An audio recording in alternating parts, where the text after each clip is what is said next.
A todos.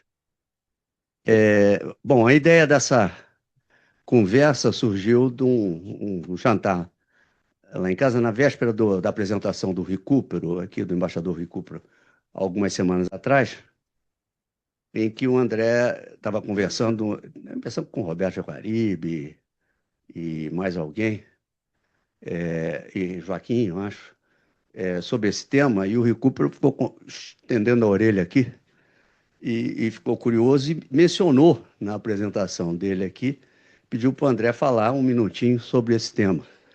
Mas esse tema é mais complexo, então um minutinho não é suficiente.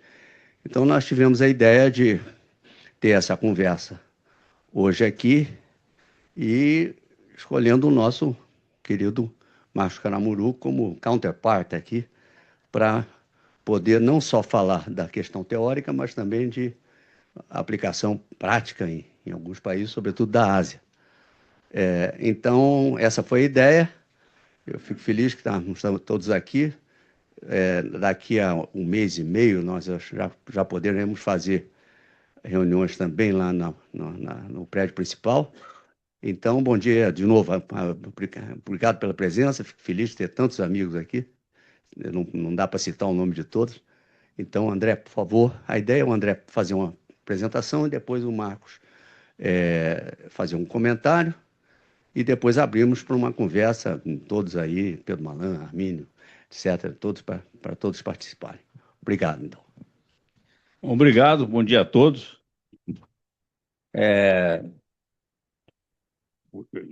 Dado a ilustríssima plateia aqui, é evidente que aqui o tema é que é importante, não é o palestrante, não tem a menor dúvida disso. Mas, na verdade, a verdade é que a sugestão de falar sobre esse tema é anterior a esse jantar na casa do Zé Pio com o Recupero. Foi com a Júlia, provavelmente há uns 3, 4 meses atrás. Ela queria que eu fizesse uma palestra. Então, vamos falar sobre a questão do dólar e a ameaça ao dólar como moeda reserva. Quando eu sugeri isso, me veio essa sugestão, acho que foi uns 3 meses atrás, que nós adiamos várias vezes o seminário. Esse tema já estava evidente, já estava um pouco na linha que isso era uma questão, mas não tinha havido ainda a avalanche de artigos em todos os níveis, artigos de jornais, ensaios mais acadêmicos, de policy papers, podcasts sobre este tema. Hoje não deixa de haver 1 ou 2 dias que não tem nos jornais algum tema sobre a desvalorização do dólar, o ameaça ao dólar, etc. Então se tornou o grande tema. E o que vai ocorrer, o que isso significa? É, eu fiz aqui uma lista dos artigos, trabalhos, livros que saíram sobre isso especialmente no último ano, nos últimos 12 meses, e muito nos últimos 3, 4, 5 meses. Mas, provavelmente, o primeiro livro publicado sobre isso, em 2014, se não me engano, foi do Barry Eisgreen, que é professor da Universidade da Califórnia, em Berkeley, que chama justamente de o privilégio exorbitante e dá um pouco o histórico de como o dólar se transformou na moeda reserva mundial e por que essa dominância do dólar já estava sob ameaça. Isso ele escreveu em 2014, após 2008. Muito bem. Portanto, claramente, quer dizer, desde o fim da Primeira Guerra Mundial, com a crise da Libra inglesa e o fim do padrão ouro, na prática, o dólar assumiu esse papel de principal moeda internacional e foi depois institucionalizado como a moeda internacional com Bretton Woods em 1944, quando os Estados Unidos se tornaram definitivamente o país mais poderoso do mundo, tanto em termos econômicos como geopolíticos. Bom, o que significa ser a moeda mundial? Basicamente, são algumas características. Primeiro, é a unidade de conta na qual todos os preços comerciáveis, ou a maioria dos preços comerciáveis, são cotados. É, é a moeda na qual as transações internacionais são liquidadas. É a moeda na qual são denominadas a maior parte dos ativos financeiros que circulam internacionalmente e são mantidos como reserva de valor pelos bancos centrais do mundo e por grandes fundos, hoje fundos soberanos e grandes investidores institucionais. Isso caracteriza o que é ser a moeda internacional. O país emissor da moeda internacional tem algumas vantagens consideradas extraordinárias. Daí, inclusive, a expressão o privilégio exorbitante, que foi originalmente cunhado por Valéry Giscard d'Estaing, quando ainda era ministro da Fazenda e não presidente da República, nos anos 70. E que privilégio é esse? Um país que tem a moeda reserva pode financiar suas compras internacionais, seus déficits externos, sem necessidade de acumular reservas para isso. Então, ele financia com a expansão do seu passivo monetário de moeda. Esse privilégio é extraordinário. Você não tem que poupar e acumular reservas para poder depois incorrer em déficit. Até muito recentemente, só se falava das vantagens de ser o emissor da moeda reserva mundial e não das potenciais desvantagens disso. Mas já se falou isso, dessas desvantagens no passado. Nos anos 50, meados dos anos 50, um economista belga-americano, nos Estados Unidos, radicado nos Estados Unidos, Robert Triffin, definiu a ideia do que ele chamou e ficou conhecido como o dilema de Triffin, ou o paradoxo de Triffin. Que paradoxo é esse? É a ideia de que o país que emite a moeda reserva pode se financiar em termos sem acumular superávites no passado para poder se financiar para frente, mas ele é obrigado a ter déficits crescentes. E por quê? A moeda reserva mundial, para permitir que o comércio mundial e as finanças mundiais cresçam, exige que você esteja suprindo essa moeda mundial na quantidade necessária para o desenvolvimento e o crescimento do comércio e a expansão do comércio das finanças mundiais. E isso exige déficits contínuos e crescentes do país emissor dessa moeda, que era percebido como a única forma de irrigar a liquidez mundial. E aí o paradoxo de Triffin, que Robert Triffin chamou a atenção, é justamente que o fato de você ter sistematicamente, sustentadamente, grandes déficits externos, acaba por minar a confiança necessária para ter a moeda externa. E, sobretudo, porque você tem que ter déficits externos, você acaba tendo uma moeda, a sua taxa de câmbio, sobrevalorizada. E a sobrevalorização do seu câmbio leva a uma perda de competitividade da sua economia. Na época, se fala muito, de certa forma, há uma desindustrialização possível da sua economia, porque você passa a ter grandes déficits externos e reduz a sua competitividade. Bom, nos anos 50, no final dos anos 50 e nos anos 60, essa questão do paradoxo de Triffin, ou o dilema de Triffin, apareceu muito numa discussão acadêmica que chamava the dollar shortage, né? A escassez de dólares. Ou seja, os Estados Unidos não tinham déficit suficiente para irrigar a economia mundial com a necessidade de liquidez que era necessária. A solução o dólar shortage foi resolvido, de certa forma, com o plano Marshall e o plano Dodge. Marshall para a Europa e Dodge para o Japão, dos Estados Unidos, que era um projeto de ajuda direta à reconstrução da Europa e do Japão, com extraordinários déficits americanos, déficits fiscais, inclusive. Vou voltar a esse tema mais à frente. Por quê? Com isso, nos primeiros 2 anos, o plano Marshall e o plano Dodge foram quase 10% do orçamento americano. Para ter uma ideia do tamanho dessa ajuda e dessa expansão que foi feita pelos Estados Unidos. E, com isso, irrigou, durante todo esse período dos anos 50 e dos anos 60, a necessidade do dólares, a moeda reserva mundial, e permitir o avanço do comércio e das finanças internacionais. Bom, esse sistema pós-Bretton Woods, baseado na moeda reserva dólar, ficou, inclusive, conhecido, se não me engano, foi o Ronald McKinnon quem cunhou essa expressão, como o sistema chamado Marshall-Dodge, por causa do plano Marshall e Dodge, Fixed Rate Dollar Standard. Exatamente por isso, né? Quer dizer, era uma ideia com câmbios, taxas de câmbios relativamente fixas, estáveis, todas em relação ao dólar. E porque isso viabilizou essa expansão da liquidez e a rápida retomada do comércio e das finanças no pós-guerra. Bom, portanto, olha, este tema dos custos para o país emissor da moeda reserva, que tinham desaparecido completamente, voltou à tona nos últimos anos. Especialmente voltou à tona o ano passado, com um artigo, um ensaio relativamente longo, de novembro de 24, do Stephen Miran. Stephen Miran, que foi depois saiu foi nomeado agora nesse último governo Trump, primeiro como chairman do Council of Economic Advisors e depois, logo em seguida, foi indicado pelo Trump para o Fed, o board do Fed, e acabou de ser aprovado a semana passada pelo Senado americano, já está, portanto, no board do Fed, já participou das decisões de taxa de juros agora desta semana. O Stephen Miran, ele entrou no lugar da Adriana Kluger, que saiu um pouco antecipadamente do fim do mandato dela, do board do Fed. E o Stephen Miran retoma a ideia de que, olha, a necessidade de manter déficit externo para suprir a liquidez internacional provoca uma sobrevalorização do dólar.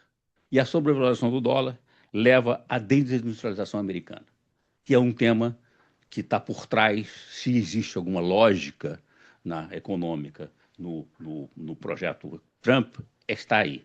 O artigo, o ensaio do Stephen Miran é talvez a melhor forma de tentativa de racionalização da política econômica desse segundo mandato Trump. Bom, o artigo do Miran já é um ataque claro e explícito, eu vou dizer por quê, às condições necessárias para ter um país com moeda reserva. Que condições são essas? Consensualmente acordada para o que é a moeda, condições para ter uma moeda reserva. Eu vou listar aqui, está num artigo do David Snow, que chama When the Dollar Falls, que é do Project Syndicate, agora de agosto de 25, mais um dessa safra de inúmeros artigos nessa linha. E ele lista essas 5 ou 6 condições. A primeira, o país tem que ter estabilidade macroeconômica, ou seja, política monetária e fiscal que mantenham a inflação sob controle. Tem que ter um Banco Central independente, livre de interferências políticas. Deixa eu só puxar minha cola aqui. Tem que ter livre fluxo de capitais e inexistência de controles cambiais. Quarto, mercados financeiros líquidos, profundos, com preços de títulos públicos transparentes e com baixa volatilidade. Quinto, sistema jurídico estável e confiável. E sexto, a moeda tratada como um bem público, não como instrumento de poder econômico ou geopolítico. Então, são 6 condições do país para ter emissor da moeda reserva. Essas condições os Estados Unidos puseram recentemente todas essas condições em xeque. Eu vou listar por quê, né? Primeiro, claramente começa, e esse foi o primeiro momento, ainda quando nós tínhamos aqui criado pelo Zé Pio, o Núcleo de Economia Política do SEBRE, que eu dirigia. Foi uma discussão que nós tivemos bastante acalorada, a ideia de quando a Rússia invadiu a Ucrânia e os Estados Unidos bloquearam as reservas russas em dólares, 300 bilhões de dólares das reservas russas em dólares, eu disse, olha, esse é o primeiro golpe mortal no dólar como moeda reserva, porque claramente viola a condição 6, de a moeda ser tratada como um bem público e não como um instrumento de poder econômico ou geopolítico. Feito clarissimamente. Bom, depois, os sucessivos confrontos de Trump com o sistema jurídico nos Estados Unidos, a confrontação agressiva ao judiciário, sobretudo, claramente viola a condição 5, um sistema jurídico confiável e estável. A recente volatilidade de preços de títulos públicos nos Estados Unidos ainda não é extraordinária, mas tem um crescimento grande sobre isso. Embora o mercado continue muito líquido e profundo, é um primeiro sinal de alerta em relação à condição 4, mercados financeiros líquidos e transparentes. Os ataques sistemáticos do Trump ao Fed, ao seu presidente Jerome Powell, que ele chamou de uma mula teimosa, entre outras coisas, a destituição, a tentativa de destituição da diretora Lisa Crook, sob acusação, por enquanto, totalmente improvada, de fraude na obtenção de crédito, de empréstimos hipotecários, contradiz diretamente a condição 2 de Banco Central independente, livre de influências políticas. Bom, a pressão sobre o Fed, do Trump explícita, de baixar, para forçar a baixa da taxa de juros, concomitantemente com a aprovação de um orçamento fiscal extraordinariamente deficitário, o Big Beautiful Budget, é claramente percebido como uma ameaça à condição 1 de estabilidade macroeconômica e garantir de que uma inflação sustentada sob o controle.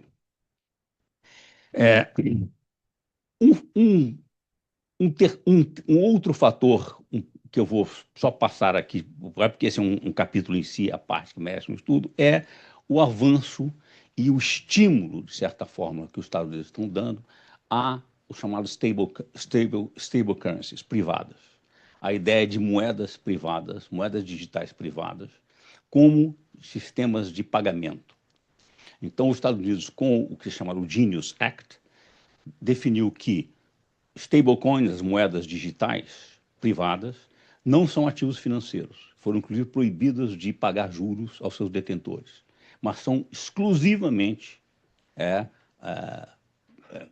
moedas de transação para liquidar transações, ocupando espaço, portanto, do dólar, da moeda oficial. Então, você tem moedas privadas e o fato de que ele não pode pagar juros, o senhoragem, porque elas têm títulos, não vou entrar nesse detalhe, porque ela é baseada, tem lastreada em títulos públicos americanos, e esse retorno vai para o emissor da moeda. A senhoragem é privatizada. Bom, isso, eu acho que isso tem implicações importantes, pode ter e terá implicações muito importantes para a fragmentação do sistema monetário internacional e das moedas internacionais. Mas vamos deixar isso para ser um outro capítulo. Bom, dito isso, eu vou fazer um pequeno detour aqui conceitual. Desde a crise financeira de 2008 e da introdução do quantitative easing, né, do QE, ficou muito claro que o quadro conceitual da macroeconomia, que foi a macroeconomia prevaleceu durante todo o século XX, estava anacrônico, precisava ser repensado e reorganizado. Por quê? A base, a essência disso é a ideia de que a moeda do mundo de hoje é uma moeda exclusivamente fiduciária. Uma moeda exclusivamente fiduciária, como tratou muito bem, melhor tratou disso, viu isso desde cedo, foi Joseph Schumpeter, que é uma moeda de puro crédito. Então, a moeda fiduciária é um passivo público, é uma dívida pública como qualquer outra. Com uma única diferença, a única característica é que ela não paga juros e é uma perpetuidade. Mas é dívida pública, é um passivo público como outro. E nada, muito pouco a distingue do resto da dívida pública. Especialmente porque no passado a moeda era que tinha liquidez, a dívida pública não era tão líquida. Hoje, com os mercados profundos e líquidos como são, exatamente que uma das condições até de ter moeda reserva de dívida pública, toda a dívida pública é absolutamente líquida. Então, esta distinção desapareceu. A distinção só, portanto, é que é uma perpetuidade e não paga juros, mas não faz mais nenhuma outra grande diferença. Então, e o Banco Central de um país que tem uma moeda fiduciária pode expandir, a palavra emitir não é bem apropriada, porque não é mais papel, não é emissão, moeda não é mais papel, não tem ação de emissão. Pode expandir a oferta de moeda ilimitadamente. Não existe restrição técnica ou natural a essa emissão. Ou seja, o Banco Central pode conceder, portanto, crédito monetário. E isto, em 2008, ficou muito claro, depois da crise de 2008, com o Fed expandindo não apenas o crédito monetário interno para comprar dívida, inicialmente dívida pública, depois também dívida privada, feito é o quantitative easing, e salvar, de certa forma, o crash do sistema financeiro e a economia toda, como também o Fed entendeu e fez o quê? O problema da liquidez internacional, já que o dólar é a moeda reserva internacional, você começou a ter problemas graves em outros países com a crise financeira com isso. O que o Fed fez? Estendeu linhas diretas em dólares para os bancos centrais no mundo todo, o europeu, o Banco Central da Inglaterra e etc. Ou seja, ficou claro que para expandir liquidez da moeda reserva internacional, você não precisa necessariamente de déficits externos do país. Basta que o Banco Central expanda o crédito, né, monetário, né, que ele faz.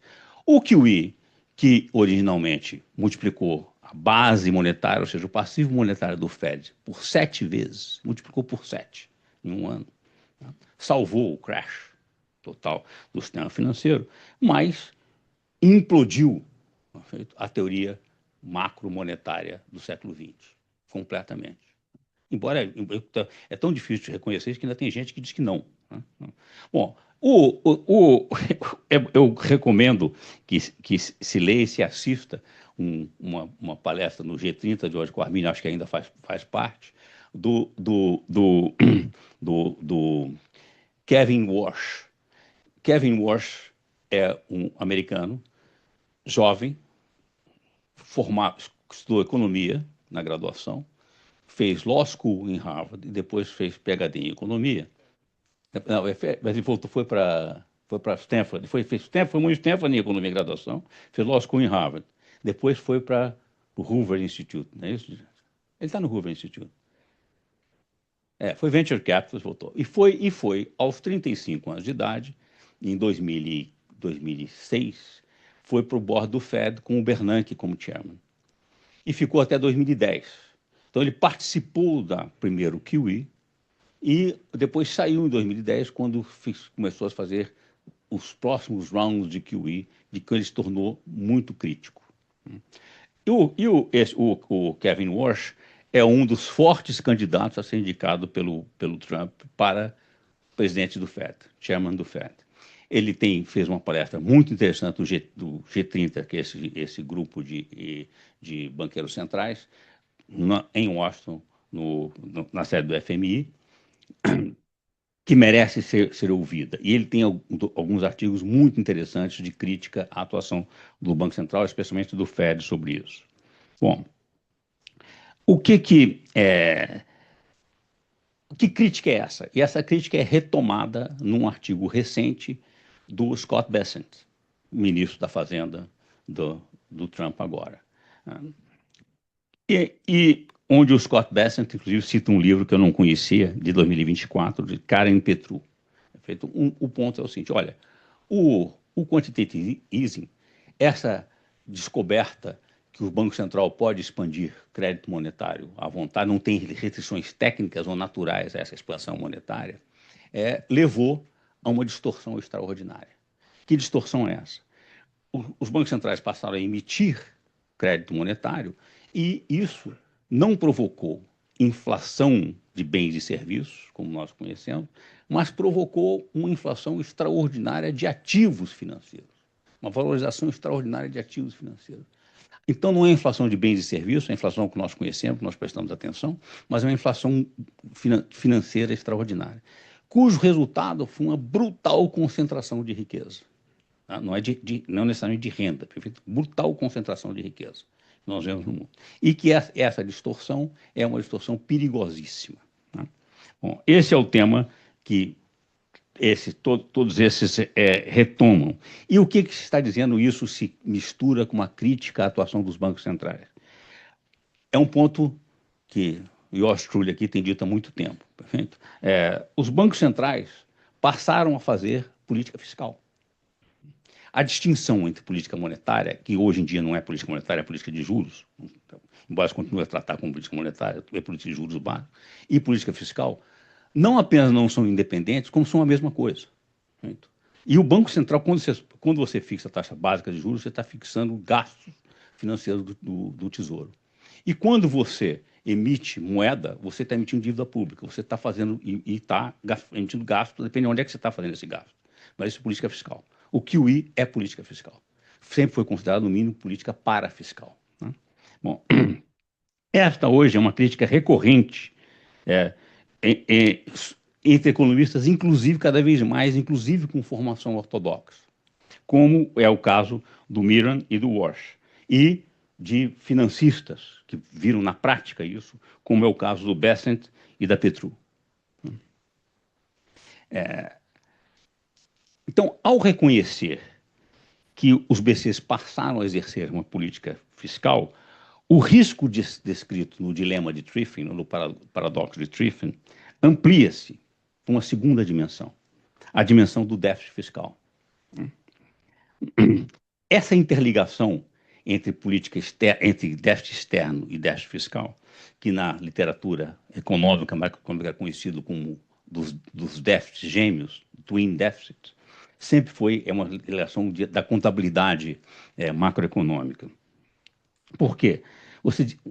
Como é que você se diz isso? Você, olha, para manter déficit externo, tem duas possibilidades de manter o déficit externo para irrigar a liquidez internacional se eu sou emissor da moeda reserva.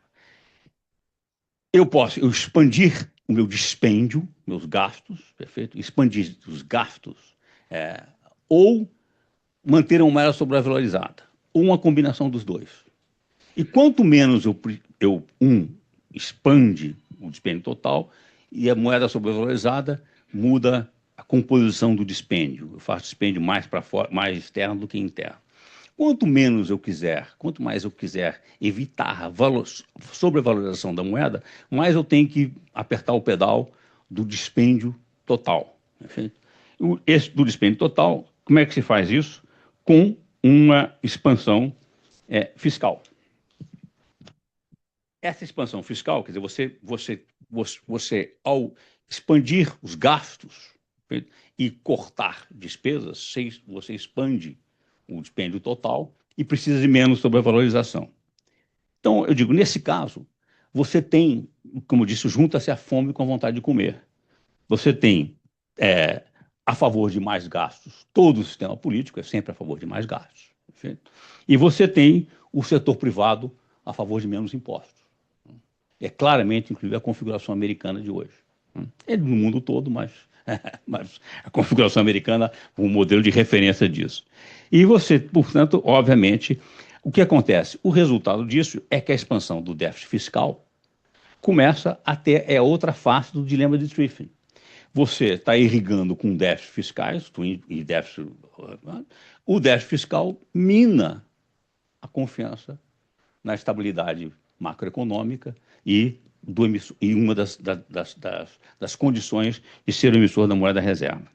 Bom, essa dimensão fiscal do dilema de Triffin, eu chamei, quando comecei a pensar nisso, como o chamado dilema de Malan, meu querido amigo Pedro Malan. E eu digo por quê? Porque o Pedro Malan, depois de inúmeras conversas, até de madrugada, em silêncio comigo, assim, já sei, garantido, ninguém mais estava ouvindo, que era baixinho e tal, reconheceu que, de fato, não existem restrições técnicas objetivas ao déficit fiscal de curto prazo. Perfeito?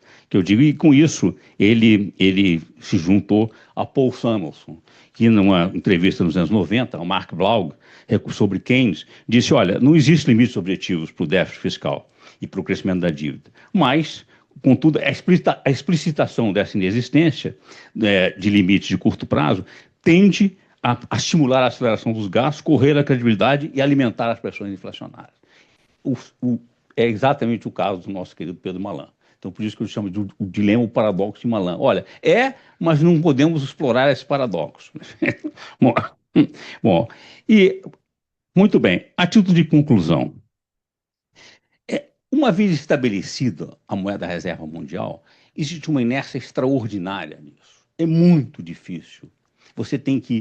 É quase preciso que o país emissor da moeda reserva provoque o seu colapso. A não ser que tenha coisas catastróficas, quando foi a Primeira Guerra, etc. Então, é muito difícil, porque é uma tal vantagem, é um tal bem público, a moeda reserva mundial, que é muito difícil provocar isso. Mas o processo de relevância e de perda de relevância do dólar, no cenário tanto comercial como financeiro, já está relativamente avançado. Não há mais dúvida sobre isso, por isso que esse é o grande tema disso. E é bom lembrar, como dizia Rudy Dornbusch, de que crises cambiais, financeiras e colapsos desses sistemas é uma coisa sempre que acontece muito mais devagar que a gente imagina e quando começa a acontecer, muito mais rápido que se poderia esperar. E eu acho que essa é exatamente a situação onde nós estamos hoje. Para concluir, não se deve tentar prever o futuro, perfeito? Sobretudo quando você está em períodos de mudanças tão profundas, mudanças tecnológicas e geopolíticas como são os tempos atuais. Mas eu vejo dois cenários possíveis, que eu vou deixar para depois passar para o nosso caro, para o Caramuru. Primeiro, sem o dólar continua nesse processo de perda de relevância, já há um processo claro, já está em todos os jornais, etc., do mundo todo. Ainda não tem substitutos aos ativos denominados em dólar, então todo mundo continua comprando ativos denominados em dólar, mas já fazendo o hedge, ou seja, você compra os ativos em dólares e vende o dólar em relação a outras moedas para se redear. E isso é que tem provocado, inclusive, essa recente desvalorização do dólar em relação a todas as moedas, inclusive em relação ao real. Bom, então, se não houver uma definição de uma alternativa à moeda reserva do dólar, você terá uma fragmentação crescente do sistema comercial financeiro mundial, uma fragmentação que pode, inclusive, levar a que o adjetivo que eu usaria é uma espécie de você transformar em estilhaços de um sistema que implodiu. E esse sistema estilhaçado terá muito menor transparência, muito menor capacidade de coordenação das instituições multilaterais, como o Fundo Monetário, o BIS, Banco Mundial, a OMC, todos mais, que podem se tornar completamente irrelevantes. E é um processo geopolítico que nos interessa muito complicado. Ou você pode ter uma fragmentação econômico-financeira marcada por formação de blocos regionais. É o que eu acho está parecendo mais provável. Mas, de qualquer maneira, essa formação de blocos aumenta muito o risco de conflitos, tanto conflitos comerciais como geopolíticos e conflitos armados, e reduz muito o bem-estar, a ideia de uma espécie de bem-estar mundial. Terceiro cenário, ou segundo, é você ter uma substituição do dólar por uma nova moeda reserva internacional. Só há um candidato hoje. A crise da União Europeia, etc., tira o euro dessa possibilidade. É a China, é a moeda chinesa, com todos os seus problemas. Então, hoje, a China é inegavelmente a potência econômica e política em ascensão no mundo. Não tem mais o que discutir, é uma questão só de se já vai se tornar mais ou menos rapidamente a economia hegemônica no cenário mundial. E a questão é, a China, primeiro, tem interesse em acelerar o processo de implosão do dólar como moeda reserva? Eu deixo a pergunta para o Marcos Caramuru. Eu acho que não. A China tem agido com muito cuidado nisso. Mas ela não tem interesse em acelerar porque ela não quer que isso seja uma crise grande. Mas ela claramente está trabalhando conscientemente e com grande cuidado e diligência no sentido de levar a essa substituição. Só provocar isso quando já tiver as condições de que a moeda chinesa possa fazer o papel predominante de moeda reserva internacional.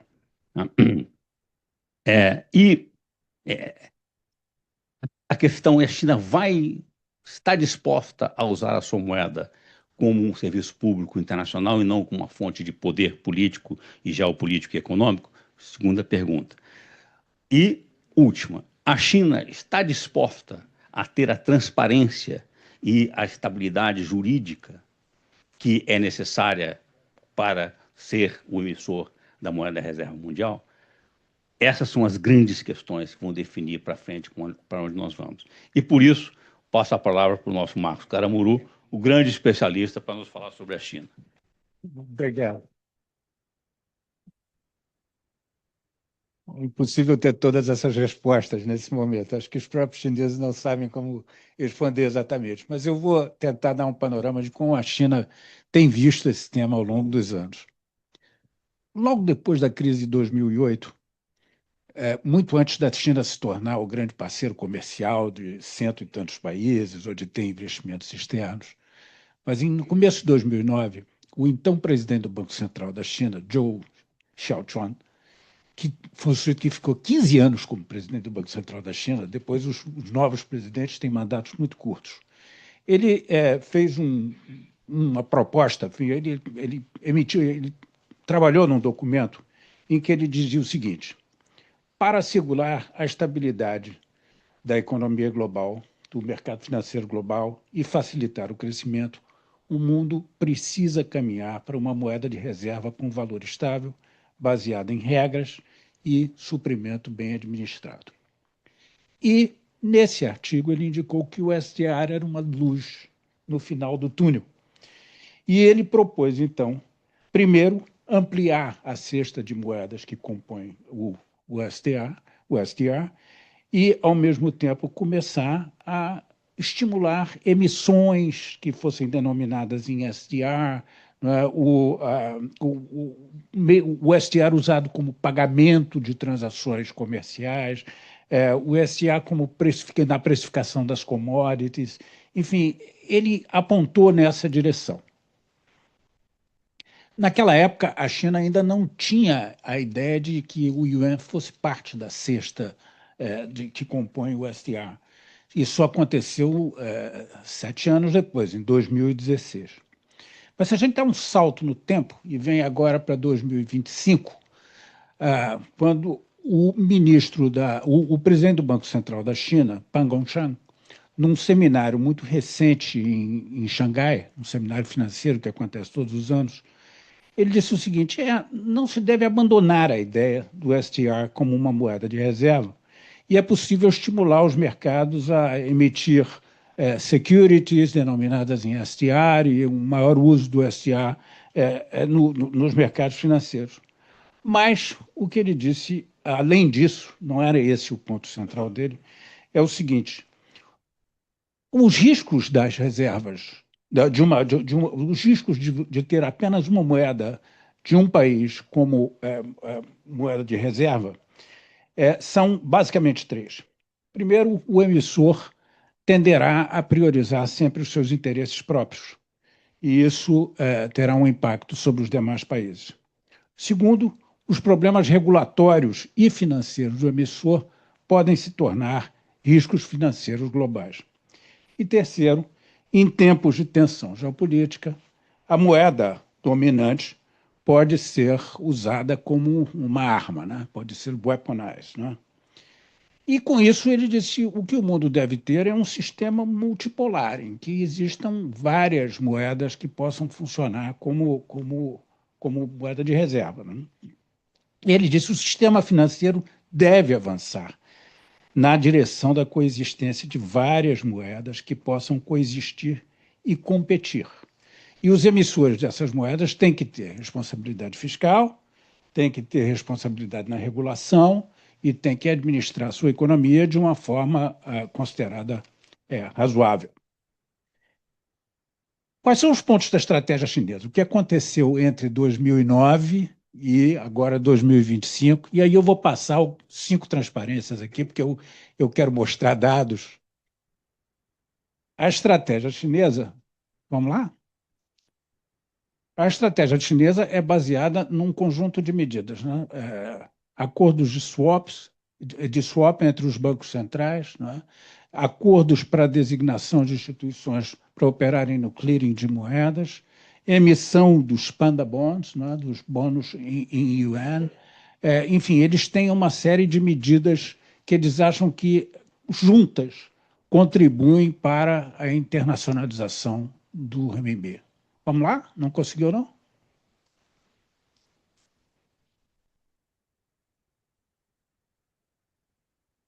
Foi? Não, você tem que ter tem um antes desse. Pois é. Tem um antes desse aqui. Ah, certamente. Não consegue, não?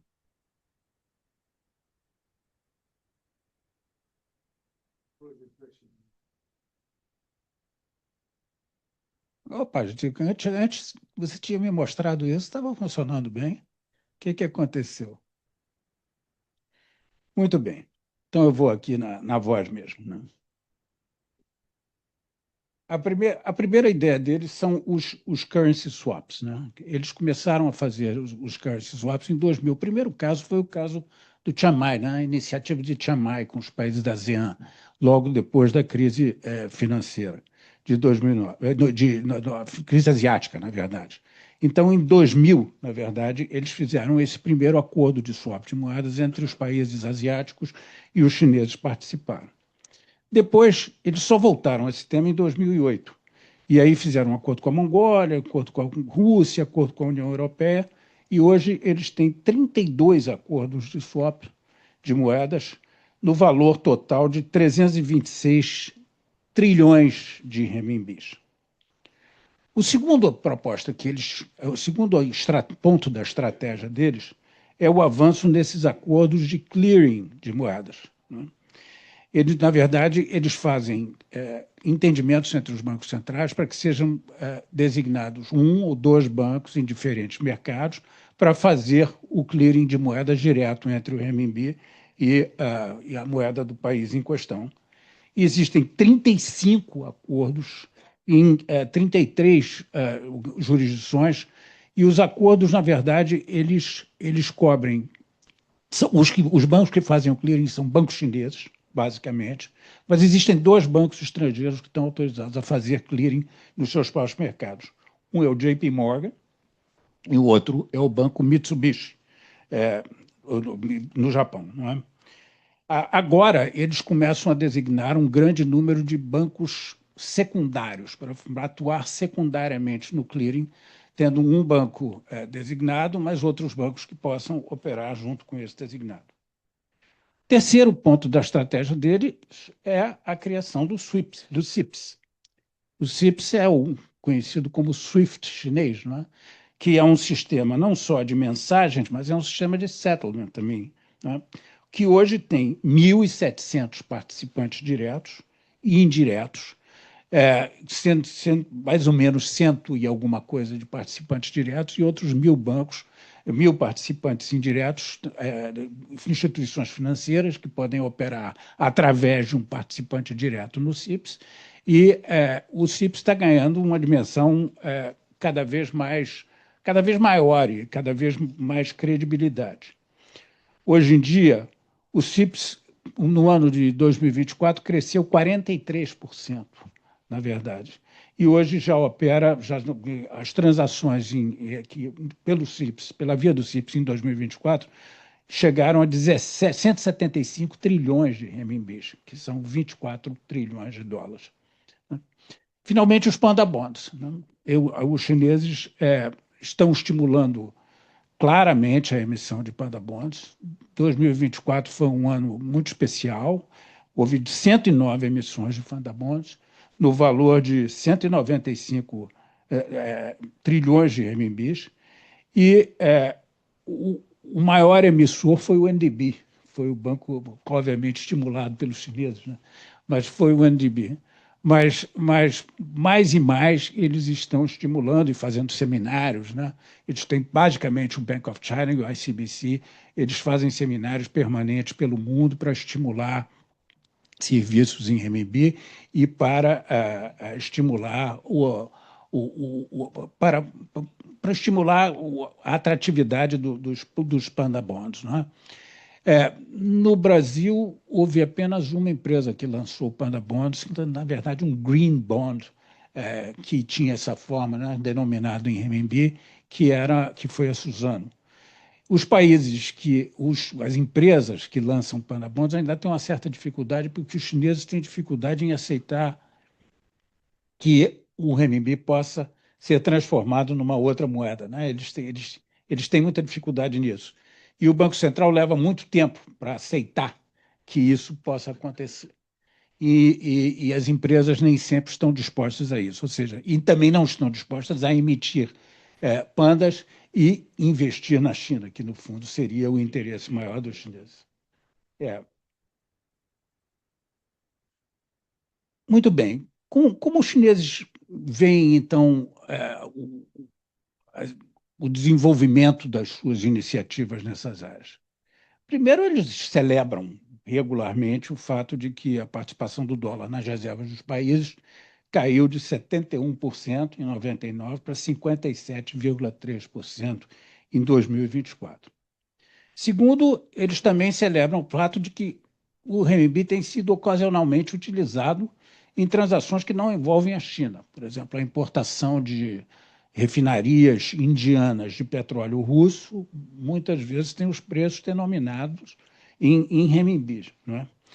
Mais recentemente, também no quadro asiático, a ASEAN decidiu, em maio agora de 2025, desenvolver uma moldura de pagamento para pagamentos em moeda local, de transações comerciais em moedas locais. Então, pouco a pouco, eles veem no cenário asiático, sobretudo, e um pouco no cenário internacional, o renminbi ganhar alguma atratividade. Mas há um reconhecimento geral de que, primeiro, o processo de internacionalização do renminbi é longo e complexo, e que há um trade-off complicado entre a abertura da conta de capital, não é, e a gestão de um sistema em que o renminbi seja uma moeda internacionalmente mais viável, digamos assim, né? A China tem óbvios controles, né, óbvias limitações para isso. A conta de capital fechada, eu acho que é a maior limitação. A baixa confiança no sistema jurídico, como você mencionou, é outra limitação importante. Mas, além dessas, você tem a limitação de mercados financeiros muito pouco desenvolvidos na China. Ou seja, o que eles dizem permanentemente é que é preciso gerar oportunidades para que quem tem os renminbis possam investi-los, o que não acontece amplamente nos Estados Unidos, né? A possibilidade de investimentos é extraordinária, mas na China eles ainda não têm. Então, eles precisarão desenvolver um mercado financeiro que possa dar atratividade a que empresas, países, indivíduos sejam holders dos renminbis. Eles avançarão nesse processo. Eu acho que ainda incapazes e muito longe de chegar a isso, de abrir a conta de capital. Eu acho que isso é um processo muito difícil para os chineses, a abertura da conta de capital. Culturalmente, eu acho difícil, e do ponto de vista econômico e financeiro, é muito difícil. Mas eles também se dão conta de que os mercados evoluem de uma forma que eles podem ficar para trás. E aí vem a questão das stablecoins, né? Os chineses têm consciência de que stablecoins pode, de alguma maneira, reduzir o espaço deles na internacionalização da moeda, porque vai gerar oportunidades muito maiores nos Estados Unidos, né, e para para os stablecoins emitidas nos Estados Unidos, mas, bem ou mal, eles ainda não querem abrir mão dessa possibilidade. Então, resolveram fazer uma experiência piloto em Hong Kong, né, que vai autorizar o lançamento de stablecoins em dólar, em renminbi e na moeda de Hong Kong, de forma que eles possam fazer um teste e ver em que medida eles vão evoluir na direção de um uso, de uma aceitação maior e de maior circulação das stablecoins. Eu acho que é nesse estágio que eles estão no momento. Há muita discussão dentro da China sobre isso, há muita discussão entre os economistas. Claro que a discussão é muito estimulada por aqueles que defendem a abertura da conta de capital, porque existe um grande grupo de economistas chineses que acha que não há outra alternativa para a China senão caminhar nessa direção, mas o Banco Central e o próprio Ministério das Finanças na China ainda não têm uma posição mais corajosa, mais assim, determinada de caminhar na direção da abertura da conta de capital. Eles estão aí, estão olhando o que acontece com o euro, não é? Muito recentemente, Madame Lagarde esteve lá visitando a China e teve entendimentos com o Pang Gongchen.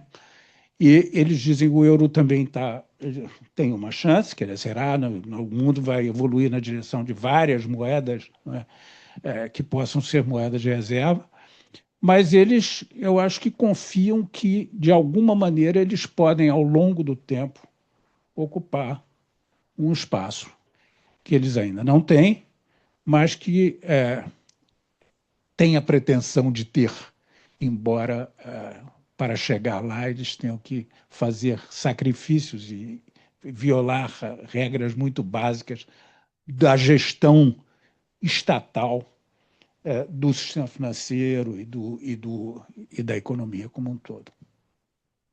É isso.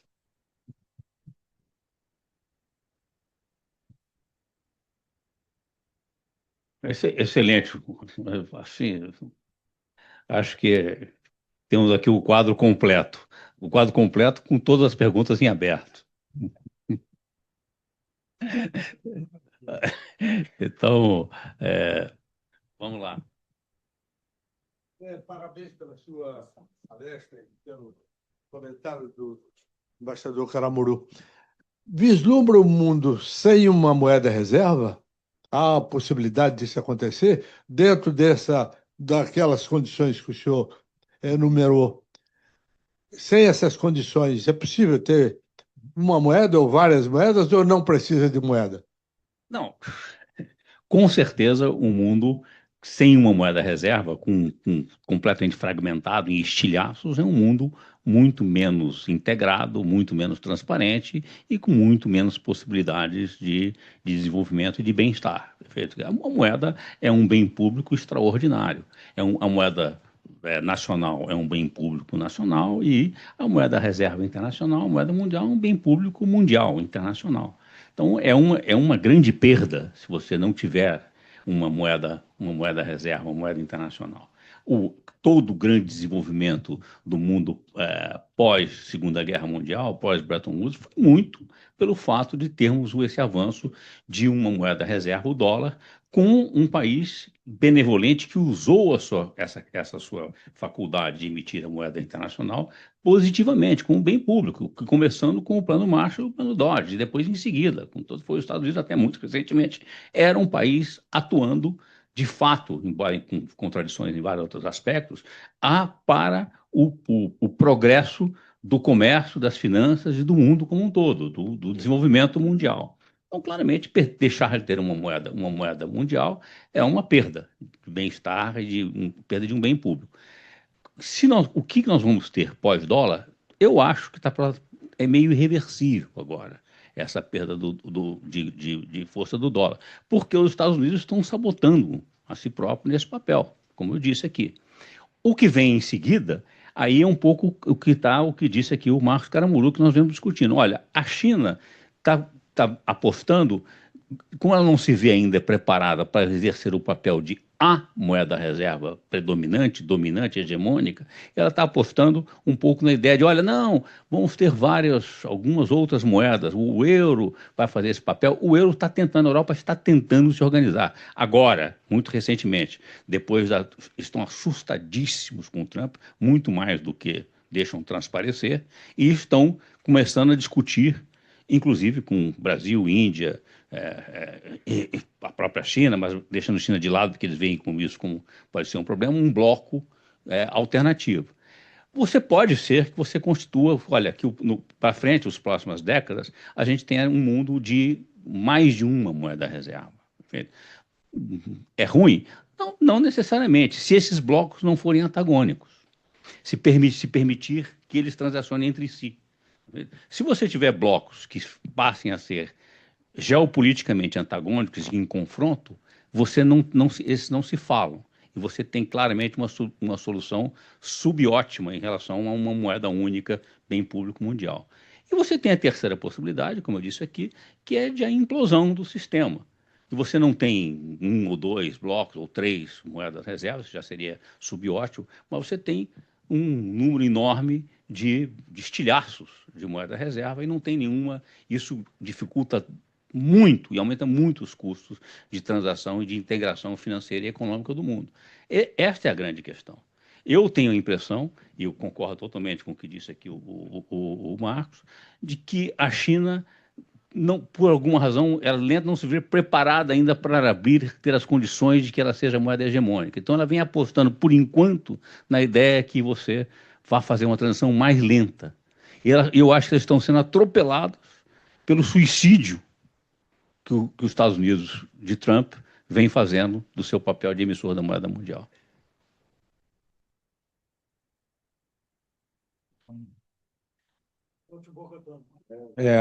Bom, deixa eu fazer um comentário sobre os Estados Unidos. Eu viajei à China recentemente, né, conversei com vários economistas que têm contato direto com o governo, né? E eu esperava ver uma posição muito negativa em relação aos Estados Unidos, mas eu não encontrei isso, não. Eu só encontrei dos chineses a ideia de que, na hora, o Trump tem uma maneira atabalhoada de chegar a resultados que fazem sentido, porque, na verdade, há um desequilíbrio na economia internacional que se reflete no excesso de consumo nos Estados Unidos, no excesso de poupança na China, e esse desequilíbrio tem que ser tratado e nós temos que discutir isso com eles. Na verdade, de alguma forma, eles levantarem essas questões até nos ajudam a ter que acelerar as nossas políticas internas na direção de uma ampliação do consumo. Eles acham que os Estados Unidos, obviamente, estão numa posição mais fragilizada, porque só vê o que os Estados Unidos precisam emitir esse ano, rolar 9 trilhões de títulos e emitir mais 2 trilhões de títulos, né? Eles dizem, olha, os Estados Unidos estão numa posição fragilizada e os mercados já não têm mais a mesma visão positiva para lidar com o Tesouro. Nós estamos numa posição mais favorecida porque, de alguma forma, a dívida pública do governo federal é apenas 25% do PIB. A dívida contados os governos locais e as empresas estatais, tem outra dimensão. Mas a do governo federal tem só 25% do PIB. Então, nós teríamos um colchão suficiente para ter até uma política de estímulo ao consumo. O problema é que eles não acreditam em políticas de transferência de renda. Então, com isso, o tema fica mais difícil. Não vou entrar aqui nos pontos no que eles estão fazendo para estimular o consumo. Mas, enquanto eles não tiverem políticas mais definidas de transferência de renda, vai ser difícil. Mas eles se dão conta disso, de que eles têm que ter uma harmonia com os Estados Unidos. A minha tinha uma pergunta. Ele tinha. Bom, quem sou eu? Mas uma pergunta que me ocorre: existem forças anárquicas também que contribuem para essa derrocada do dólar, esse declínio do dólar dentro dos próprios Estados Unidos, né? E um deles eu entendo ser esse estímulo a criptoativos, criptomoedas. Qual que é o papel, se é que existe um papel, de criptomoedas num futuro caótico ou não, na economia mundial, se é que existe um papel? Deixa eu responder rapidamente. Eu acho, o que se chama de criptomoedas, moedas digitais de controle descentralizado, que usam um sistema de liquidação e custódia, DLT, Decentralized, como foi o caso original do Bitcoin, o melhor é dizer o seguinte: são moedas digitais, privadas. Essa é que é a questão. Porque existe também stablecoins, moedas digitais, que são oficiais do Central Bank. Então, é o Central Bank Digital Currency. Perfeito? Os Estados Unidos resolveram não emitir um Central Bank Digital Currency e regulamentar de que as moedas privadas digitais são moedas de transação e não ativos financeiros. Isso é a essência, a base desse Genius Act, que é recentemente dito pelos Estados Unidos.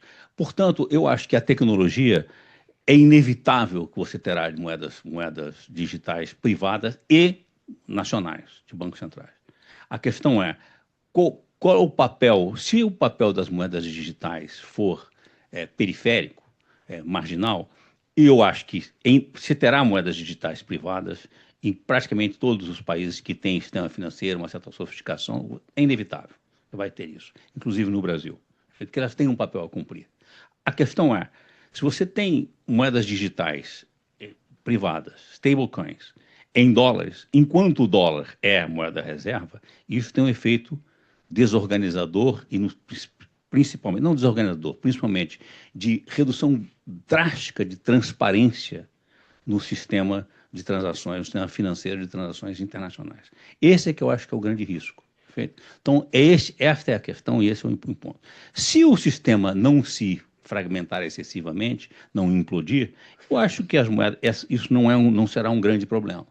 Mas, se você tiver uma fragmentação completa, essas moedas privadas, stablecoins, podem assumir um papel muito importante e reduzir drasticamente a capacidade de coordenação e de transparência do sistema financeiro internacional.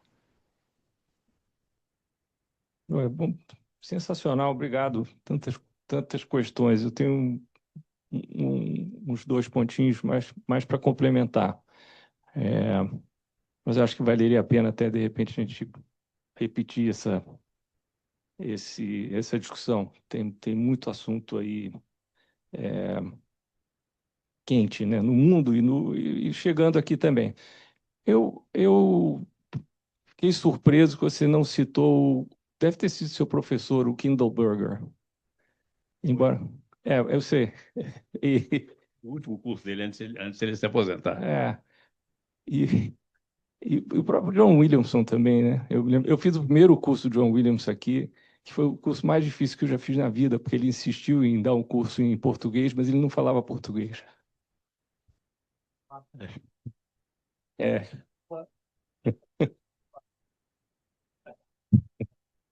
André,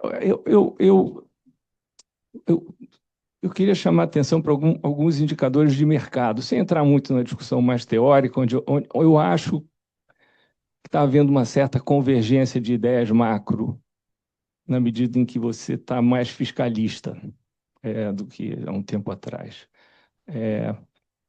Agora, primeiro, você falou de Schumpeter, eu acho que cabe Keynes também, e especificamente no que diz respeito à armadilha da liquidez. De certa maneira, foi isso que nós vivemos nesse período de juros zero. E se você conversasse com esses presidentes de Banco Central, vários são do grupo dos 30, inclusive o Zhou Xiaochuan, eles sempre disseram, os japoneses eram explícitos nisso, dizer assim, olha, o juro está zero, nós estamos emitindo, mas nós sabemos que em algum momento o juro pode ficar positivo e aí nós vamos enxugar. Então, na verdade, todos esses QEs foram um exercício de manipulação dos juros de longo prazo.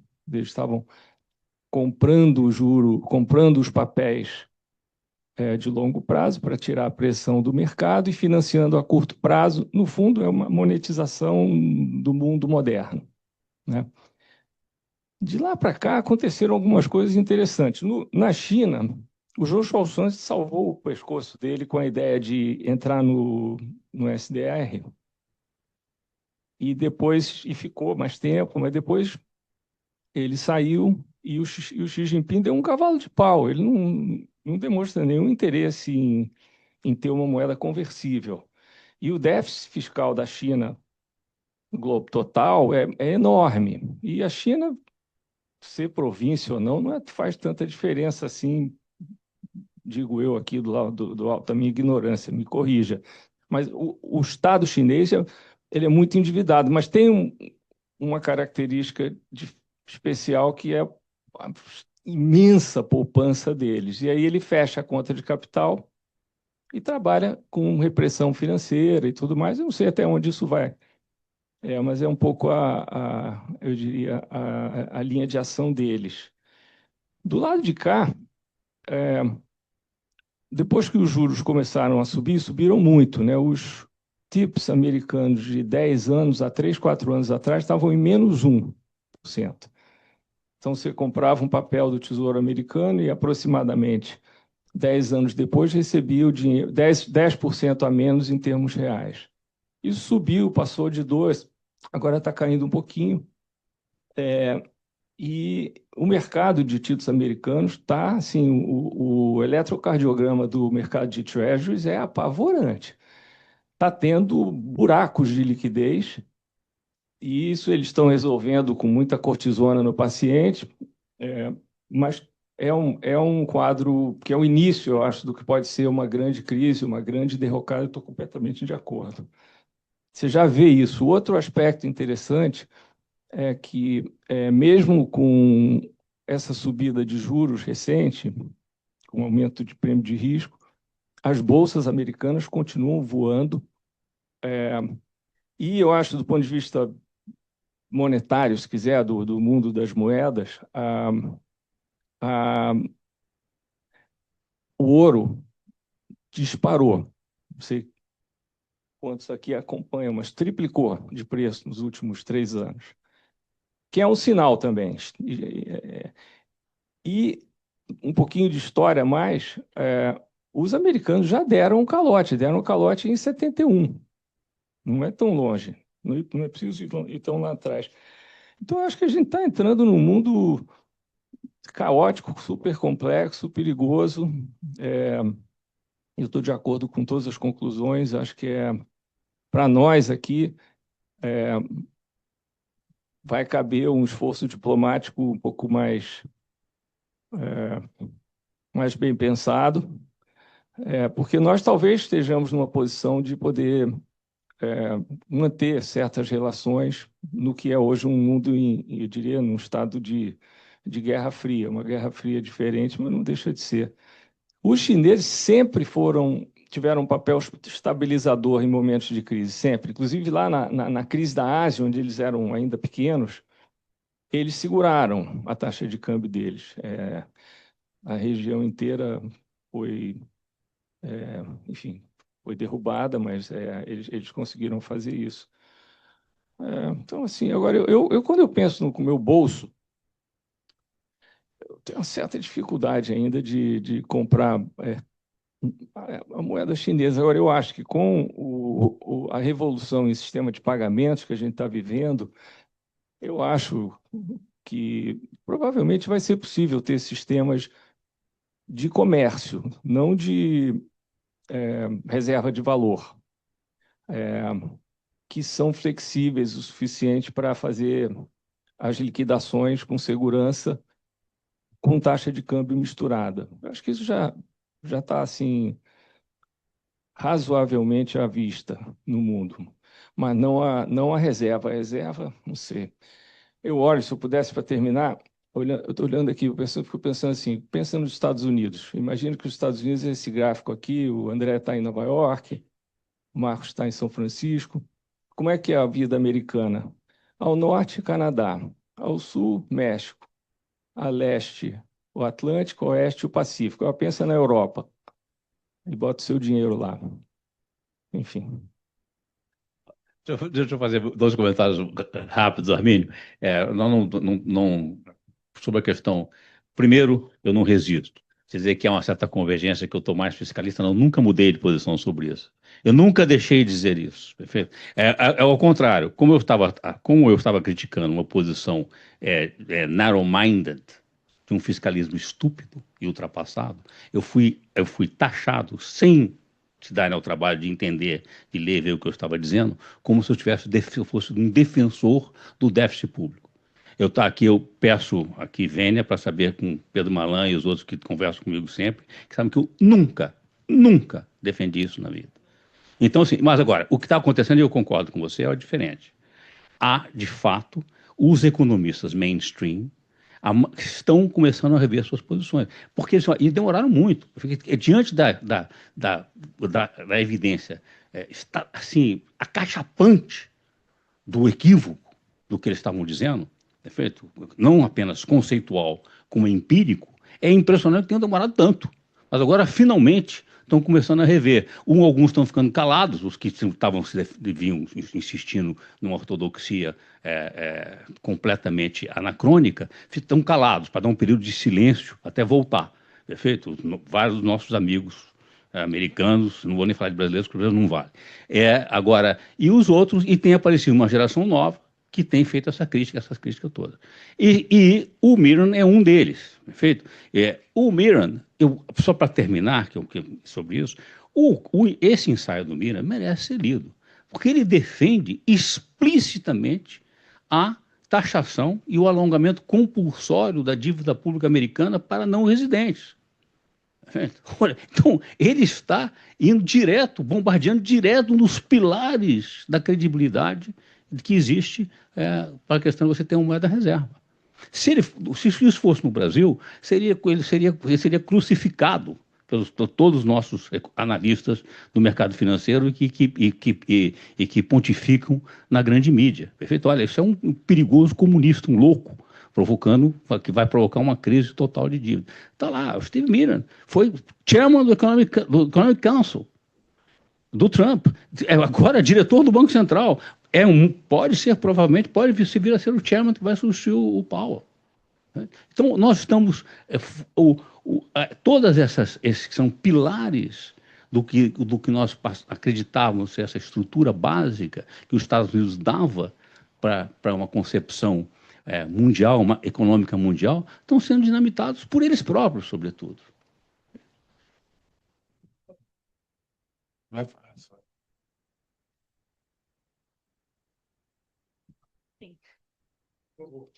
Não, não é isso, não.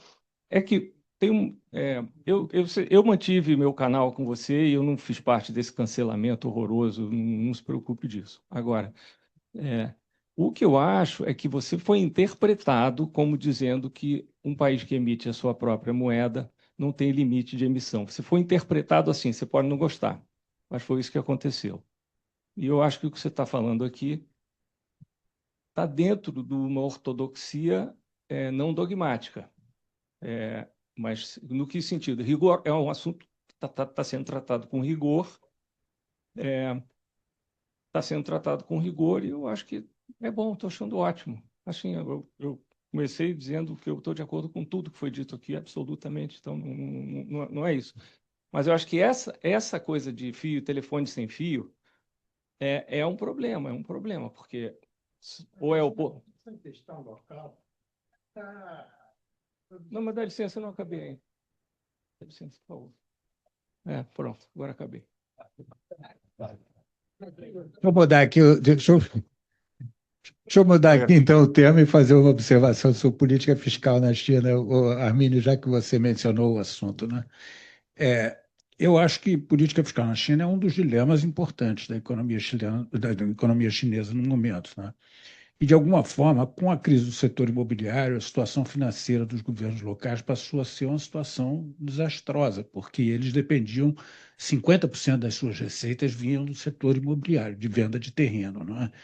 E as prefeituras e os governos locais passaram a ficar sem dinheiro até para pagar a folha de pagamentos, para cumprir as suas obrigações financeiras, enfim, passaram a ficar realmente em grande dificuldade.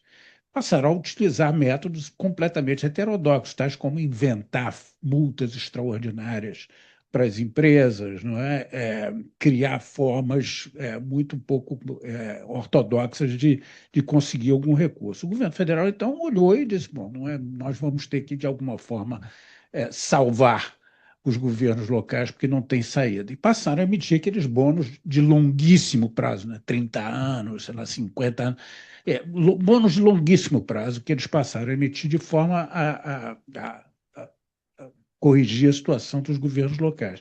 Essa questão está aí, vai ficar durante muito tempo, e eu acho que é uma das questões cruciais que eles têm que resolver. Eles têm que resolver a questão do consumo, eles têm que resolver a questão do fiscal e como lidar com os governos locais. Está mudando toda a lógica chinesa, porque a lógica chinesa era muita liberdade para os governos locais para gerarem um crescimento e investir. Agora não é mais assim, não é? Agora é o governo federal que, de alguma forma, vai ter influência sobre o que eles vão estar fazendo e vai estar salvando as prefeituras. Como eles vão resolver isso no longo prazo, não sei, porque eles terão que ter um outro modelo. Mas eu acho que eles vão se dando conta de que o novo modelo tem que ser desenhado mesmo. Então, obviamente que eles são muito competentes, e eu acho que entre os governos locais existem alguns mais competentes que outros, né? Mas bem ou mal, mas o modelo esse em que o governo local gera o crescimento, se endivida de qualquer forma, cria special purpose companies, essas elas vão ao mercado, captam. Esse modelo está mudando para um modelo mais limpo. Ok. É, olhando para um pouco para o futuro dos stablecoins, vocês dois tocaram esse assunto bem pertinente. Hoje o mercado de stablecoins é 99% dólar, né? Circle dominado pelo Circle e Tether. E hoje esse cenário continua, aumenta a dominância do dólar, esse cenário de dominância do dólar. Claramente está vendo em vários países, inclusive o Brasil, lançamento de stablecoins em moedas locais, e essa tese está cada vez ganhando força.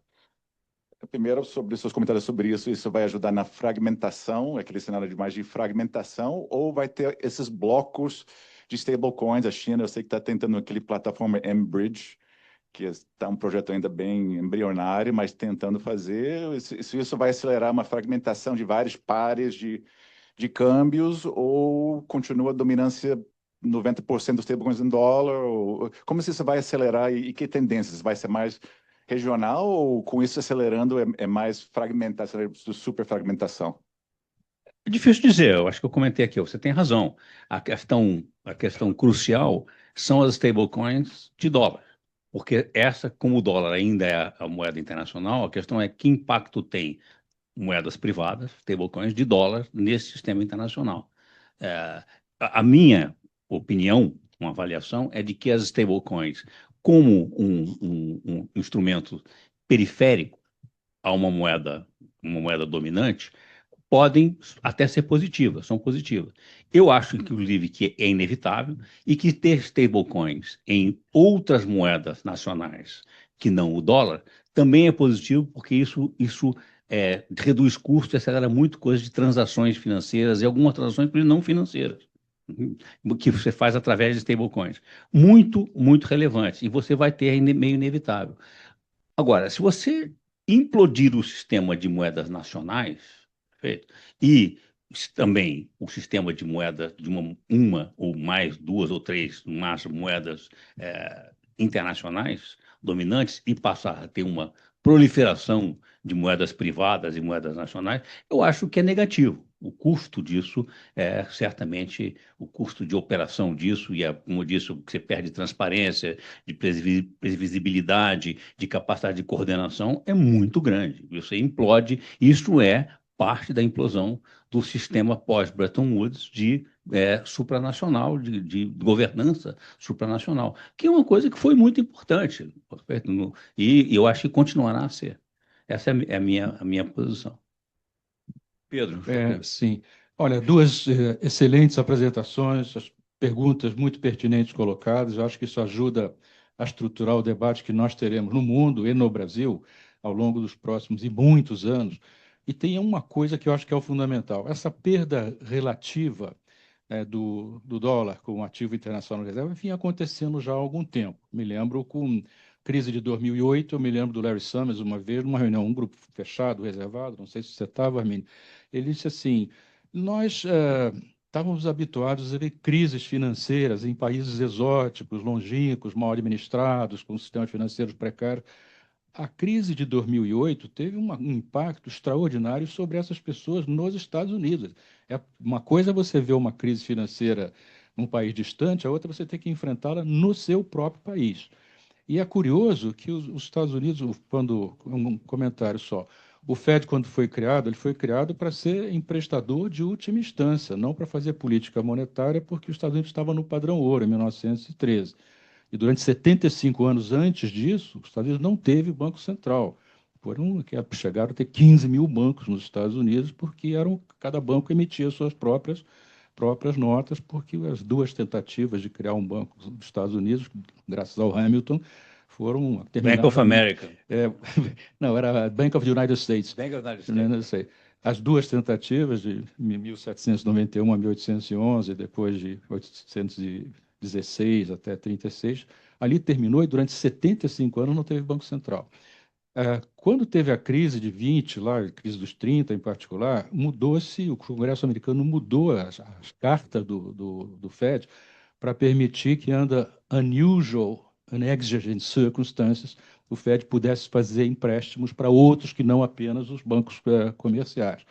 E durante mais 75 anos foi a única vez que isso foi feito, até 2008, 2009, quando voltaram, depois de muita discussão interna, a usar acesso à seção 13.3 da Carta do Fed, que permite que ele, sob determinadas circunstâncias, possa fazer coisas diferentes, né? E você mencionou bem aqui a ideia do large-scale asset purchases e o less familiar forms of monetary policy com Bernanke, é uma forma de responder. Depois que você chegou à taxa de juros a zero, a taxa nominal a zero, você tem que fazer outras coisas para lidar com a situação que ainda não foi superada, né? E teve essa expansão que você mencionou aí, de 900 bilhões para 7, 8 bilhões de dólares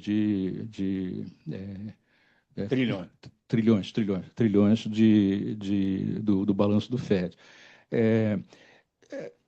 Qual é o que eu acho que é o paradoxo e o problema e a angústia do momento atual? É que os Estados Unidos foi o grande beneficiário e liderou o processo de construção do mundo do imediato após-guerra, com FMI, Bretton Woods, a história é conhecida. O Triffin, que você fez referência, André, ele cantou corretamente que o sistema de Bretton Woods, o sistema de taxa de câmbio fixas, mais ajustáveis, mas cada país podia declarar sua taxa de câmbio, podia escolher em relação ao dólar ou em relação ao ouro. E era visto como uma coisa, a mesma coisa, porque o ouro estava com preço fixo, desde 34, 35 dólares por onça Troy. O Triffin disse assim, olha, as reservas de ouro dos Estados Unidos são uma fração cada vez menor das obrigações externas dos Estados Unidos. Esse sistema é insustentável. Ele escreveu isso a primeira vez em 57. O sistema só faliu em 71, quando o Nixon acabou com a conversibilidade do dólar em ouro a 35. Me lembro das conversas com o Cavalo, aqui o Domingo Cavalo, que dizia que nós íamos para um currency board, e nós dizíamos a ele, não, nós não vamos para um currency board. E essa taxa de 1 para 1 não vamos utilizar aqui como no Brasil. Ele dizia, o problema, Pedro, não é que a taxa é 1 para 1, o problema é a livre conversibilidade do peso argentino em dólar. E eu dizia, mas a conversibilidade é sempre a uma determinada taxa. Quando você não consegue fazer mais aquela, ela simplesmente deixa de existir, como deixou. Mas o ponto que eu queria mencionar aqui, André, eu acho que é o mais importante, é que os Estados Unidos foi o líder e o grande beneficiário do arranjo que prevaleceu até muito recentemente. E o grande paradoxo do momento atual é que o privilégio exorbitante que os franceses utilizaram, o Trump hoje e a sua equipe interpreta como aquilo não foi um privilégio exorbitante, foi um burden, um exorbitant burden. Foi uma carga exorbitante que nos foi imposta pelos nossos parceiros comerciais. E o Trump interpretou isso da maneira mais simplória possível, diz assim, eles estão exportando muito mais para nós do que nós estamos importando deles. Portanto, eles estavam nos explorando ao longo de todo esse período, e eu vou acabar com isso através das tarifas recíprocas, o que seja. O Miner, eu queria chegar no Stephen Miner, que foi aprovado, e veja, por 48 contra 47 votos no Senado. Apertadíssimo. Ele, no depoimento dele, ele disse, olha, o Fed americano tem 2 objetivos, que é manter a inflação sob controle, assegurar um nível de emprego apropriado, mas ele aventou a possibilidade de ter um terceiro mandato no Fed, que é afetar a curva longa de juros. Não sei como é que ele vai equacionar isso, mas foi uma coisa que o Japão tentou fazer também. Mas o ponto é o seguinte, ele chega a dizer que o problema não é como o Trump, déficit comerciais, o problema é que os Estados Unidos oferecia de graça um serviço para o mundo que era seu ativo internacional de reserva, o uso do dólar e de papéis do Tesouro Americano em dólar. E ele aventa essa possibilidade. Estou cuidadoso para não usar a expressão taxação sobre aplicações financeiras e papéis do Tesouro Americano, mas ele usa o user fee, se não me engano. É possível pensar na possibilidade de um user fee sobre aqueles que estão fazendo aplicações financeiras em papéis do Tesouro Americano. Isso é uma indicação de algo que está no Barry Eichengreen, está no Larry Summers também, a ideia de que os Estados Unidos pode ser o principal ator estimulando esse processo de desdolarização da economia mundial através das suas ações. Eles dizem assim, olha, os Estados Unidos pode ditar o rumo dessa questão. E só para terminar, queria ver se vocês têm algum comentário a fazer sobre... o Marcos Caramuru mencionou a queda do dólar, que chegou a 71% na composição de reservas internacionais, hoje é 57% alguma coisa.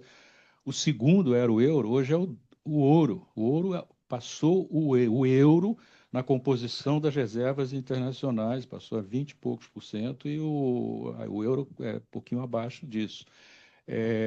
Na questão de ter uma informação que vai sair agora esse ano do Banco de Compensações Internacionais, a cada 3 anos eles publicam a questão de o daily turnover de transações de moedas no mundo. São 7,6 trilhões de pessoas que estão comprando e vendendo moedas por dia no mundo hoje, no último 2022. 2025 vai sair agora, nesse ano. E eu queria chamar a atenção que nos dois últimos, 2019 e 2022, o dólar aparece numa ponta ou na outra da transação, pessoas que estão vendendo uma moeda comprando dólar, ou vendendo dólar e comprando outra moeda, em 88% das transações internacionais no mercado de transações diárias em moedas. Pode ser que tenha caído agora, e o renminbi, que tinha 4%, 7%, pode ser que tenha aumentado um pouco agora, vale a pena olhar isso com atenção. E a última coisa, André, sobre a questão que você mencionou, quero dizer que eu sempre reconheci o fato que você chamava atenção quando dizia que, apesar de, no curto prazo, você voltou a falar isso de novo, no curto prazo, não existem restrições para uma expansão o fiscal, ou de lidar com unusual and exigent circumstances. O problema são as implicações e consequências que aquilo pode vir a ter no longo prazo. E você sempre chamou a atenção, muito corretamente, que tinha uma coisa chamada restrição da realidade, que às vezes nós não levamos em consideração aqui. E a restrição da realidade, a seção 4 do seu paper, consenso e contrassento, dizia lá, a restrição da realidade é você fazer essa expansão e não levar em conta a capacidade que a oferta tem de responder a esse estímulo, seja fiscal, seja monetário, e você pode não ter sustentabilidade uma tentativa de fazer ou uma expansão fiscal ou uma expansão do Banco Central, sem preocupação com as suas consequências para o médio e longo prazo. Eu acho que é o grande debate que nós temos que ter hoje aqui no Brasil, em vários países do mundo, inclusive no resto do mundo.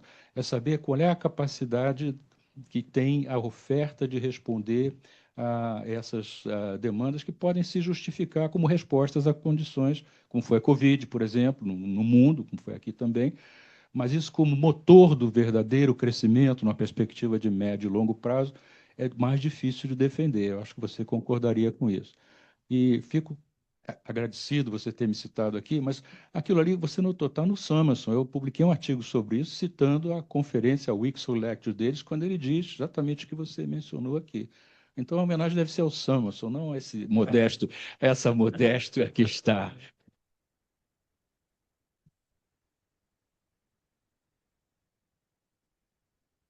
Muitíssimo obrigado. Acho que não tem nada, né?